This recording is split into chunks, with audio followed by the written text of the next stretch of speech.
Cristiano Ronaldo cache une grave blessure incurable qui depuis a complètement changé le cours de sa carrière et sa manière de jouer au football aujourd'hui. L'histoire de cette dangereuse blessure de Ronaldo commence en 2014.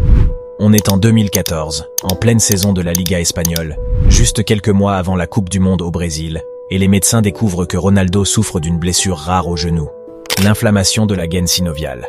Et malheureusement, la particularité de cette blessure était le fait qu'elle n'avait pas de traitement curatif, et que très peu de personnes en avaient été diagnostiquées dans le monde du football. Les médecins suggèrent donc à Ronaldo d'arrêter de jouer au football pendant 8 mois, tout en stoppant toute activité et effort physique. Mais sans surprise, le Portugais refuse.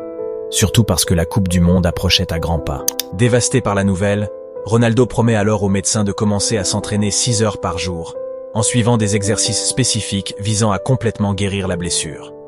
Les médecins acceptent le deal, mais à plusieurs conditions. Première condition, Ronaldo doit immédiatement arrêter ses frappes de balles lointaines.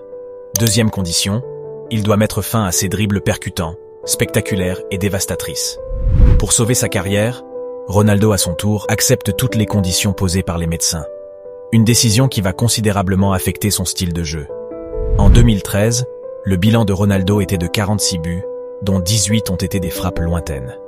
Après le diagnostic de cette blessure, le bilan de Ronaldo en championnat a été de 48 buts, dont 18 de la tête, soit près de 50% de ses réalisations. Et depuis, il est devenu un véritable renard des surfaces.